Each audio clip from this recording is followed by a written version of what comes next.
Hey John, Eric here, shooting you a video of the Mog, how to start it, all the cool features and all that fun stuff. So here we go. 1963 Unimog 404. Side shot here. Start up at the front. That tire here.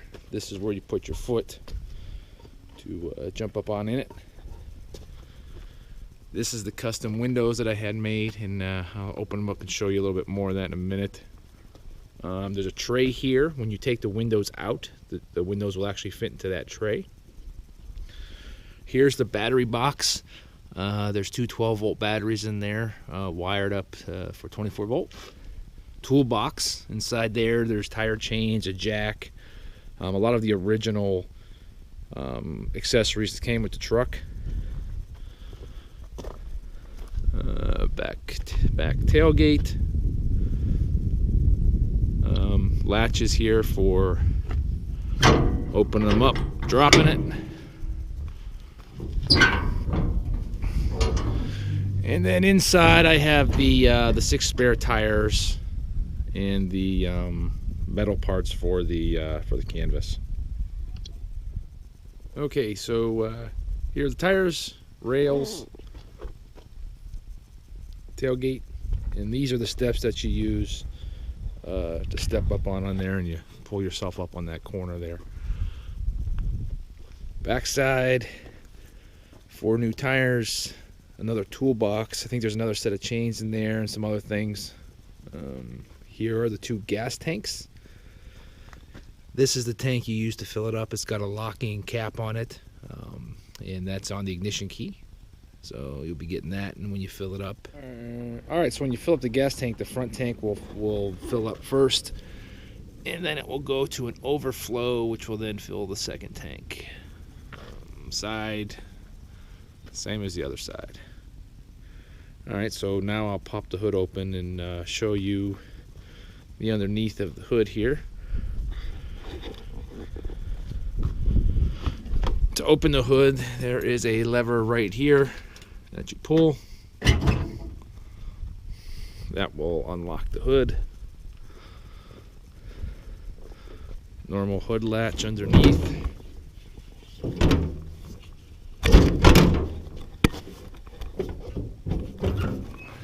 Okay, so inside the hood, have your oil-filled air filter. You have 2 valves here. You turn this valve off to stop the hot water flow to the heater. And there's another valve in this line down here. And you also open or close that for the heater. They're both open right now. So, oil cap. Hang on, let me get the camera oriented here. So oil cap here. So this is where your oil goes.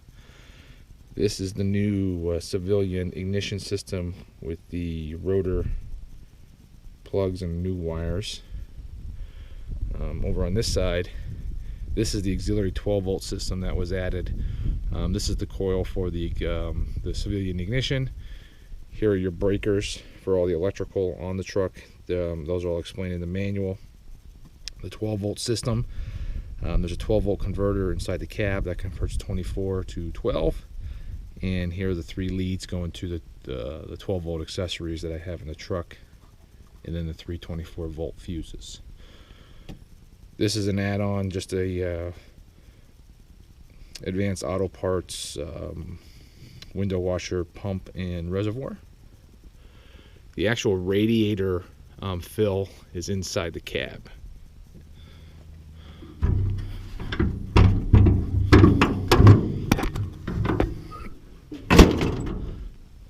So when you close the hood, you do have to push this lever back down in order for the hood to latch. Okay. 2 windshield wipers, the noob top. Inside, storage compartment here. The floor has been lined with Dynamat and covered with an interior exterior carpeting. To get up in it, Step on this foot, you've got a handle here that you pull yourself up over the steering wheel, and I'll show you inside the cab next. Okay, so inside the cab, all the control parts and switches are up on the dashboard. This is the heater, coolant reservoir, hand throttle, turn signal switch. That's I'm turning left. That's I'm going doing nothing, turning right. Here's the 6-speed transmission system. Here's your 2-wheel drive, 4-wheel drive. All the way down is in 2. In the middle is 4. And all the way back is in differential lock. Parking brake, transmission, and gear selector. All the way forward is forward. All the way back is in reverse. You can only put it in reverse if the transmission is in first or second gear, and then the lever will go forward and backwards. First and second gear are outlined on the German nameplate here. First and second are very, very low geared, but reverse will only work at first and second gear. Okay. On the dashboard, here's the ignition key.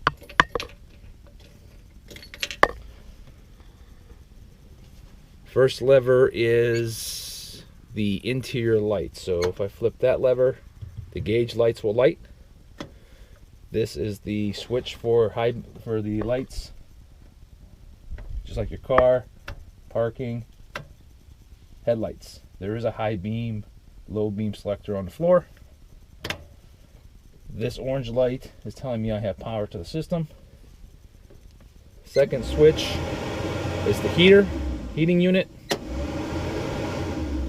It vents here on the windshield and 2 parts of the floor. There are some heater hoses where hot air will come out. Next switch over, this is the 12-volt fuel pump that's been installed. Red button is the windshield washer. Next button over is the 12-volt system. Last button over, that's a toggle switch, is the reverse backup lights. Switch 1 is windshield wiper on this side.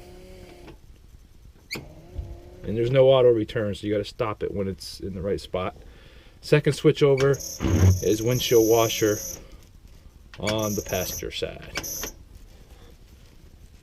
Hand throttle. And now we'll start it up. So to start it, I'm going to have it neutral. First thing I'm going to do is turn the 12-volt system on. Next, I'm going to turn on the fuel pump, and you can hear it running. Depending whether or not the truck is hot or cold, here's your choke. I never really go more than a quarter to a half choke. Here's the push button start. Now as I push it and start it, I may feather the gas depending on how long the truck has been warmed up. So that was 2 pumps with my foot, and the vehicle is warmed up, ready to go. Here's once again the selector for the 4-wheel drive. All the way down is forward, middle is 4-wheel drive, all the way back is differential lock. I'll typically let the truck run, warm up for 5 minutes or so before I'll drive it. But as you can see, it fired right up. I drove it up from my building, and it's about ready to go. So what I'll do now is we'll take you for a ride. I'll set the camera up, and then we'll go for a ride down the road.